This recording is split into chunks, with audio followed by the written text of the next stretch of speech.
আল্লাহর নবী বলেন, হাল ইস্তাতিউ আহাদুকুম আন ইয়াকরা থুলুসাল কুরআনি ফি কুল্লি লাইলা। ও আমার সাহাবীরা, পারবা কি কেউ প্রতি রাতে কোরআনে কারীমের 3 ভাগের 1 ভাগ পড়ে ঘুমাবে? সাহাবায়ে কেরাম বললেন, ইয়া রাসূলুল্লাহ আইয়ুনা ইস্তাতিউ, কে পারবে কোরআনে কারীমের 3 ভাগের 1 ভাগ পড়ে ঘুমাতে? রাসূল বললেন, কেন পারবে না? সূরাতুল ইখলাস লা তা'দিলু থুলুসাল কুরআন। সূরা ইখলাস কোরআনে কারীমের 3 ভাগের 1 ভাগ। 11টা 3 শুরু করছি, এখন 11টা 4। কয় মিনিট হলো? 1 মিনিটে কয়বার পড়া হলো? এবার বলুন তো বন্ধু, প্রতিদিন 1440 মিনিট চলে গেল। গতকালকে গেল 1440 মিনিট, এর আগের দিনও গেল 1440 মিনিট, এর আগের দিনও গেল 1440 মিনিট।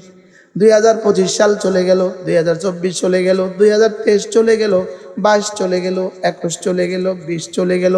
বুকে হাত দিয়া বলেন তো, প্রতিদিন কার কতবার করে পড়া হয়েছে? অথচ 1 মিনিটে 3 বার পড়া হয়ে গেল। 1 মিনিটে কতবার? এবার নিয়ত করেন, আজকে থেকে কে কতবার পড়বেন? 3 বার। হ্যাঁ হ্যাঁ। এবার আল্লাহর নবী বলেন, কোন মানুষ যদি মান করা সূরাতুল ইখলাসে 10 মাররা, আল্লাহর নবী বলেন, কোন মানুষ যদি 10 বার পড়ে সূরা ইখলাস, বানাল্লাহু লাহু বাইতান ফিল জান্নাহ, রব তার জন্য জান্নাতে একটা ঘর বানাবে। তাহলে 3 বার যদি 1 মিনিটে হয়, 10 বার পড়তে কয় মিনিট? এবার রাসূল বলেন, 20 বার পড়লে 2টো ঘর হবে, 30 বার পড়লে 3টা ঘর হবে, 40 বার পড়লে 4টা ঘর হবে। হযরত ওমর বলে ফেললেন, ইদান নাস্তাগফিরু ইয়া রাসূলুল্লাহ, ওগো আল্লাহর নবী, তাইলে তো আমি অনেকগুলো বানাবো। এবার রাসূল বললেন, ওমর ওয়াল্লাহু আতয়াবু আকতার, তুমি পড়তে পড়তে ক্লান্ত হবা, রব দিতে দিতে কখনো ক্লান্ত হবেন না। হ্যাঁ, যদি আমি বুঝতাম, যদি আমি বিশ্বাস করতাম, যদি আমার বিশ্বাস হইতো, ইটালি গেলেই গুলশানে একটা বাড়ি হয় না, আমেরিকা গেলেই বনানীতে একটা বাড়ি হয় না, ঠিক না? সৌদিয়া গেলেই গুলিস্তানে একটা বাড়ি হয় না, হ্যাঁ? কুয়েতে গেলেই, কাতারে গেলেই যাত্রাবাড়ি একটা বাড়ি হয় না। অথচ রাসূল বলেন, 10 বার পড়লে জান্নাতে 1 বাড়ি। হ্যাঁ, উম্মা আর কত দিলে পড়তেন, আর কত পুরস্কার ঘোষণা দিলে পড়তেন। হযরত ওমর বলে ফেললেন, ইদান নাস্তাগফিরু ইয়া রাসূলুল্লাহ, আমি তাইলে তো অনেকগুলো বানাবো। আল্লাহর নবী বলেন, ওমর ওয়াল্লাহু আতয়াবু আকতার, তুমি পড়তে পড়তে ক্লান্ত হবা, রব দিতে দিতে কখনো ক্লান্ত হবেন না। মূলত এই সূরার মধ্যে রব এত বড় পুরস্কার কেন ঘোষণা দিলেন? পুরস্কারের জন্য দেন নাই, পড়াবার জন্য দিয়েছেন। সুবহানাল্লাহ। যেমন কোন বাবা যদি বলে, ছেলে মেট্রিকে প্লাস পেলে তোমাকে একটা মোটরসাইকেল দিব, বাবা কিন্তু ছেলেকে মোটরসাইকেল দেওয়ার জন্য মাল কামায় নাই, ছেলেকে মোটরসাইকেল দেওয়ার জন্য পুরস্কার ঘোষণা দেন নাই। পুরস্কার ঘোষণা দিয়েছেন শুধুই ছেলেকে পড়াশোনায় মনোযোগী করার জন্য। বাস্তব না বাস্তব? ছেলে তো জানে, বাবা তো জানে, ছেলে যদি মোটরসাইকেল আশায়ও পড়ে, এ প্লাস পেয়ে যায়, ভালো কলেজে ভর্তি হবে, সেখান থেকে ভালো ইউনিভার্সিটি ভর্তি হবে, সেখান থেকে এবার বিসিএস করবে, এবার সে সচিব হবে। বাবা মোটরসাইকেলের পেছনে সচিব হওয়া স্বপ্ন দেখে, আর ছেলে মোটরসাইকেলের লোভে পড়ে। ছেলে পড়ছে মোটরসাইকেলের লোভে, বাবা স্বপ্ন দেখছে সচিব হওয়া। আমি পড়ছি জান্নাতে বাড়ি বানাবার আশায়, রব দেখছে না না না না, জান্নাত তো হয়ে যাবে। রব দেখছে ওর কলিজা তাওহীদ বসে যাবে,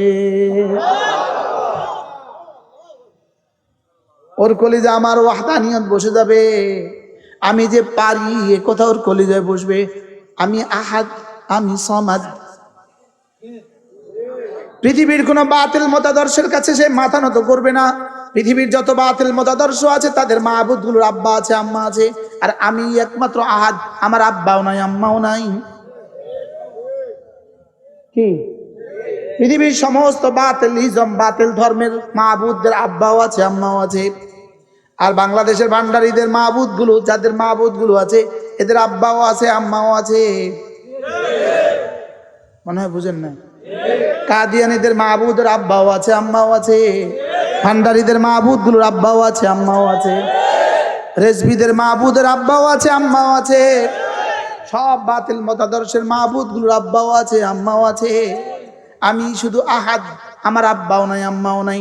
তুমি যখন পড়বা লাম ইয়ালিদ, তুমি যখন বলবা ওয়ালাম ইউলাদ, তুমি যখন বলবা তার মতো কেউ নাই, এ আর পৃথিবীর কারো কাছে মাথা ঝুঁকাবে না, কারণ আমার মতো আর কেউ নাই, আল্লাহর মতো কি নাই। তাহলে জান্নাত দেওয়ার, মোটরসাইকেল দেওয়ার জন্য পুরস্কার, পুরস্কারের জন্য এ প্লাস, না এ প্লাসের জন্য পুরস্কার, না পুরস্কারের জন্য এ প্লাস। বলে না না না না, এ প্লাস আমার উদ্দেশ্য, পুরস্কার আমার উদ্দেশ্য না। পুরস্কার তোকে লোভ দেখালাম। রব যেন বলেন জান্নাত আমার উদ্দেশ্য না, জান্নাত তোকে লোভ দেখালাম, আর আমার উদ্দেশ্য হলো তোর কলিজা আমার ওয়াদানিয়ত বসে যাবে। সূরা ইখলাস কি বুঝে আসছে কিছু? হ্যাঁ, বুঝে আসছে?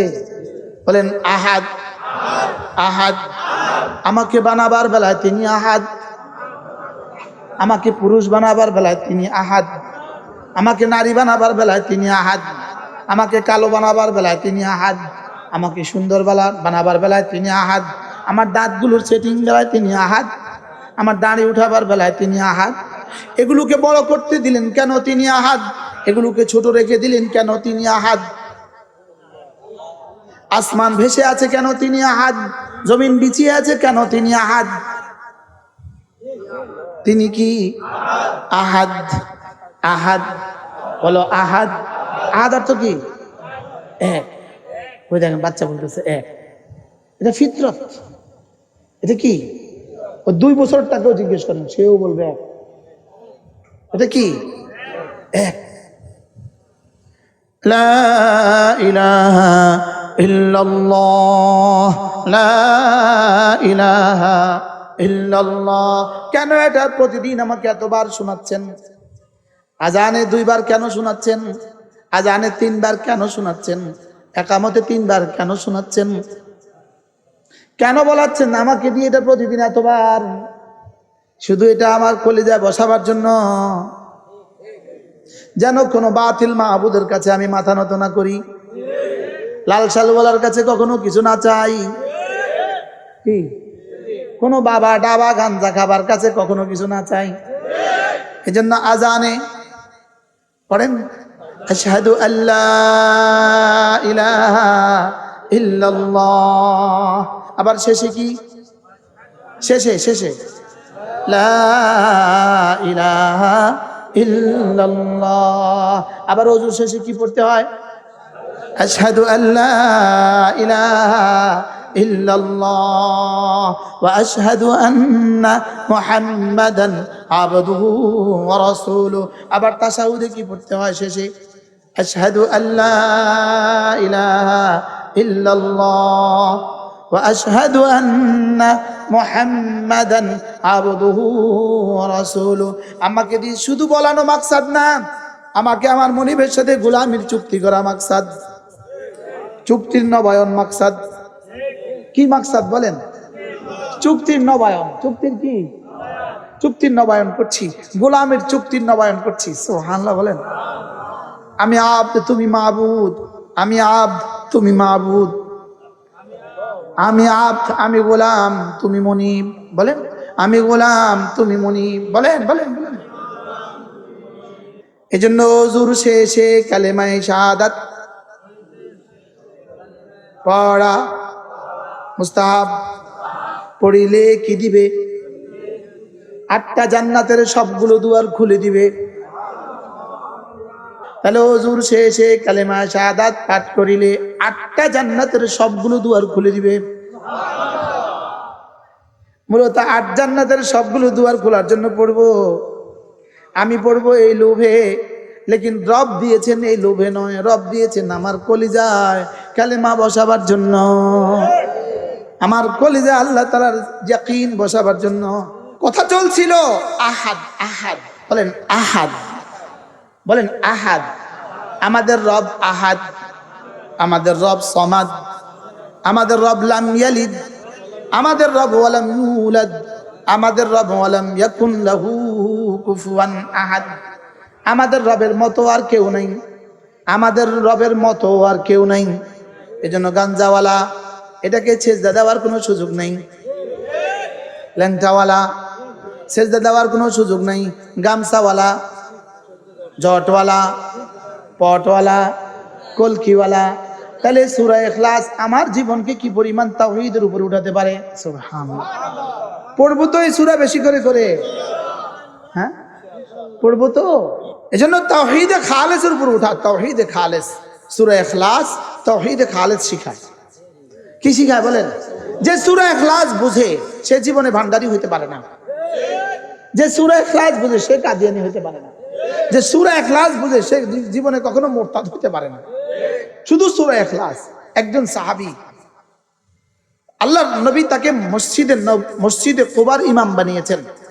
ইমাম সাহেব প্রত্যেক ওয়াক্ত নামাজের মধ্যে মাগরিব, এশা, ফজর 3 ওয়াক্ত তো জাহারি শোনা যায়, আর বাকি 3 ওয়াক্ত শোনা যায় না, 2 ওয়াক্ত শোনা যায় না।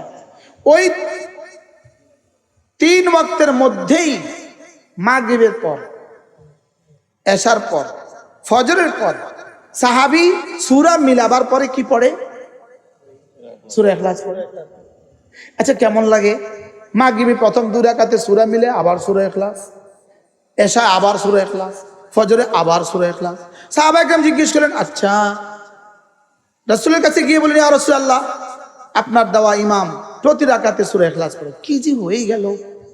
আচ্ছা কেন পড়ে তাকে জিজ্ঞেস করো। এবার গিয়ে জিজ্ঞেস করেন, আচ্ছা আপনি কেন পড়েন সূরা ইখলাস? তিনি জবাবে বললেন, আমাকে এই সূরাটা আমার অনেক ভাল লাগে। এই সূরাটা আমার অনেক কি, আমাদেরও ভাল লাগে না? আমাদেরও কি লাগে? সাহাবায়ে কেরাম জিজ্ঞেস করেন, আচ্ছা কেন ভাল লাগে? তো তিনি বললেন, লিআন্না ফিহা আওসাফার রহমান, যেহেতু এই সূরার মধ্যে আমার রব শুধু নিজের গুণ কীর্তন করেছেন, শুধু নিজের গুণাবলী লিখেছেন, নিজের গুণাবলী বলেছেন। তা আল্লাহ রাসূল বললেন, তাকে গিয়ে সংবাদ দাও, ইন্না হুব্বাকা ইয়াহা তুদখিলুকাল জান্নাহ, এই সূরার ভালোবাসা তোমাকে জান্নাত পর্যন্ত পৌঁছে দেবে। তাহলে পড়বো তো ইনশাআল্লাহ, মাঝে মাঝেই পড়বেন, চলতে ফিরতে, হাঁটতে বসতে, উঠতে বসতে, বলেন ইনশাআল্লাহ। টার্গেট করেন ডেলি 100 বার ইনশাআল্লাহ। কেমন হবে? আল্লাহ তৌফিক দান করেন। এরপরে 2টা সূরা আছে, 2টা সূরা। এই 2টা সূরা হলো একজনের মুমিনের জন্য নিঃশ্বাসের চেয়ে বেশি জরুরি। বলবো? সূরাতুল ফালাক, সূরাতুন নাস। কেন? দেখো একটা শব্দ আছে, মিন শাররি মা খালাকা। আল্লাহ আপনি যা যা যা যা বানিয়েছেন, যত কিছু আপনি বানিয়েছেন, যত কিছুর মধ্যে যত ক্ষতি রয়ে গেছে, সমস্ত কিছুর সমস্ত ক্ষতি থেকে, সমস্ত সৃষ্টির সমস্ত ক্ষতি থেকে আমি আপনার হেফাজতের চাদরে ঢুকে গেলাম। মাইলস্টোন কলেজে বিমান পড়ে এতগুলো মানুষ মারা যাবে, এটা কিন্তু বিজ্ঞানও জানতো না, লেকিন রব জানতেন কিনা? তাহলে মা খালাকা, যাহা বানিয়েছেন এটার মধ্যে এটাও আছে কিনা? গত 1 সপ্তাহ আগে কুমিল্লা একটা লরি পড়ে গিয়ে একটা প্রাইভেট কারের 4 জন মানুষ, মিয়া বিবি 2 সন্তান, 4 জন মারা গেল কিনা? এবার বলুন তো দেখি, পৃথিবীর কোন বইতে লেখা আছে লরি, প্রাইভেট কারটা লরির পাশ দিয়ে যাওয়ার সময় লরিটা পড়ে 4 জন মানুষ মারা যাওয়ার সম্ভাবনা আছে? এটা কোন বই গ্রন্থে লেখা আছে? পৃথিবীর কোনো গ্রন্থে লেখা নাই, ইহুদিদের কোনো গ্রন্থেও নাই, নাসারাদের কোনো গ্রন্থেও নাই, বিজ্ঞানের কোনো গ্রন্থেও নাই, ওই লরি বানানেওয়ালার থিওরিতেও নাই, প্রাইভেট কার বানানেওয়ালার থিওরিতেও নাই, বিমান বানানেওয়ালার থিওরিতেও নাই, স্কুল বানানেওয়ালার থিওরিতেও নাই। পৃথিবীর কেউ জানতো না বিমানটা পড়ে এভাবে এতগুলো বাচ্চা ধ্বংস নিহত হবে। পৃথিবীর কেউ জানতো না লরিটা এভাবে পাকা হয়ে পড়ে গিয়ে এতগুলো মানুষ মারা যাবে। পৃথিবীর কেউ জানতো না, কিন্তু রব বলেন আমি তো জানি, এই জন্য আমি আমার কোরআনের শেষ সূরার মধ্যে তোমাকে তাবিজ দিয়ে দিয়েছি, মিন শাররি মা খালাকা। পড়েন, বুঝাচ্ছে? এর মধ্যে যেন এটাও আছে, আল্লাহ জীবনে কখনো আমার গাড়ির উপরে লরি চাপা দিও না, আমার বাড়িতে জীবনে কখনো বিমান ধ্বংস করে দিও না। আল্লাহ মাটিতে যত ভূমিকম্প হইতে পারে, ভূমিকম্প ক্ষতি থেকে আমাকে বাঁচান। পানির জল উচ্ছ্বাস হইতে পারে, জল উচ্ছ্বাস থেকে আমাকে বাঁচান। বাতাসের তীব্রতা আমার ঘর ভেঙে যেতে পারে, এখান থেকে আমাকে বাঁচান। গতকাল আফগানিস্তানে কি ক্ষতি হয়ে গেল, হাজার হাজার মানুষ ভূমি ধসে, ভূমিকম্পে কিভাবে মারা গেল, পাকিস্তানে কিভাবে ভূমিকম্প পানিতে ডুবে মারা যাচ্ছে। তাহলে আমার মিন শাররি মা খালাকার মধ্যে কি কি আছে, কি কি নাই? আমি কি বুঝাইতে পারছি? হ্যাঁ,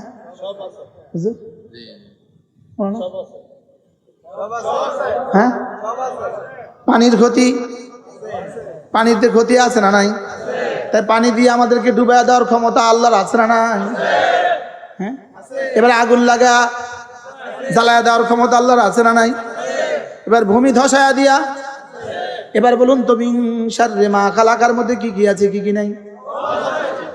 এবার রাসূল বলেন, কোন মানুষ যদি ফজরের পরে সূরা ইখলাস পড়ে 3 বার, সূরা ফালাক পড়ে 3 বার, সূরা নাস পড়ে 3 বার, এই তিনটা সূরা যে ফজরে পড়বে 3 বার 3 বার 3 বার, মাগরিবে পড়বে 3 বার 3 বার 3 বার, রাসূল বলেন যাও কথা দিলাম তাজজিকা মিন কুল্লি শাই, এই তিনটা সূরা তোমার জন্য যথেষ্ট। যেই নামাজি পাঠ করিবে 3 বার 3 বার 3 কুল, যেই নামাজি পাঠ করিবে 3 বার 3 বার 3 কুল, সকাল সন্ধ্যায় পাঠ করিলে যথেষ্ট হবে 2 কুল। এবার বলুন তো এই তিনটা সূরা আমার জন্য নিঃশ্বাসের চেয়ে বেশি প্রয়োজন কিনা?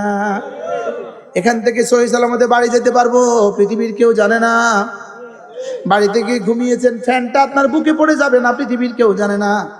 খাটটা ভেঙে আপনি নিচে পড়ে যাবেন, কোমরের হাড্ডি ভেঙে যাবে, পৃথিবীর কেউ জানে না। কি বালিশের নিচে একটা বিচ্ছু ঢুকায় রয়েছে, আপনাকে কামড় দিয়ে ফেলছে, পৃথিবীর কেউ জানে না। আমি জানি না আমার কি হইতে পারে, জিবরিলও জানে না আমার কি কি ঘটতে পারে, বিজ্ঞান জানে না, জিবরিলও জানে না, রব বলেন আমি জানি। এই জন্য তুমি না প্রতিদিন সকালে আর সন্ধ্যায় সূরা ইখলাস পড়ে পড়ে, ফালাক পড়ে পড়ে, নাস পড়ে পড়ে আমার হেফাজতের চাদরে ঢুকে যাও। বলবো তো, যেই নামাজি পাঠ করিবে 3 বার 3 বার 3 কুল, সকাল সন্ধ্যায় পাঠ করিলে যথেষ্ট হবে 2 কুল। পড়বো তো। বলছিলাম 3টা জিনিস লাগবে, দিল চাপ করার 3টা জিনিস লাগবে, দুনিয়া বানাবার জন্য 3টা লাগবে, আখিরাত বানাবার জন্য 3টা লাগবে, তেলাওয়াত লাগবে, নামাজ লাগবে, জিকির লাগবে। সুবহানাল্লাহ। কয়টা লাগবে? কি কি বলেন? তেলাওয়াত, নামাজ, জিকির।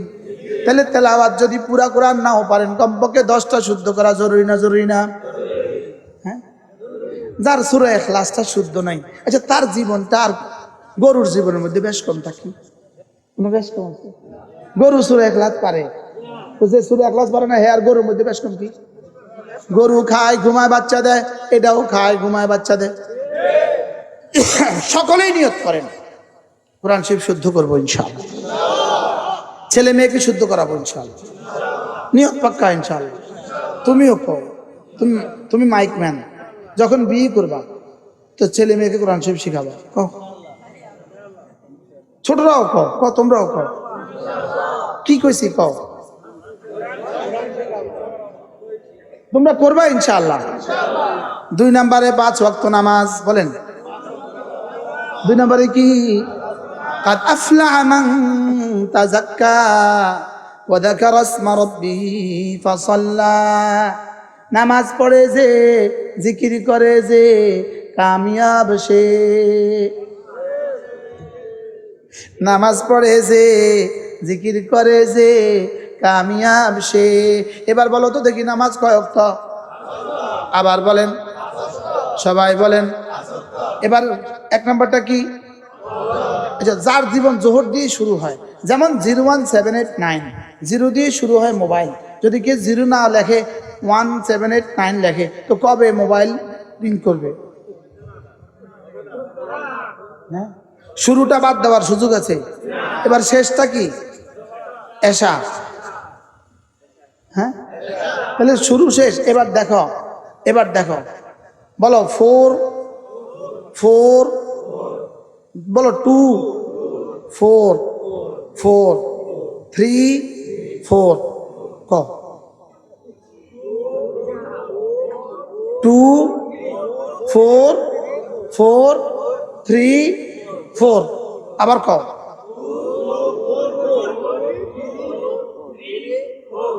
এই 5 সংখ্যা ছাড়া আপনি আরশে নক করবেন।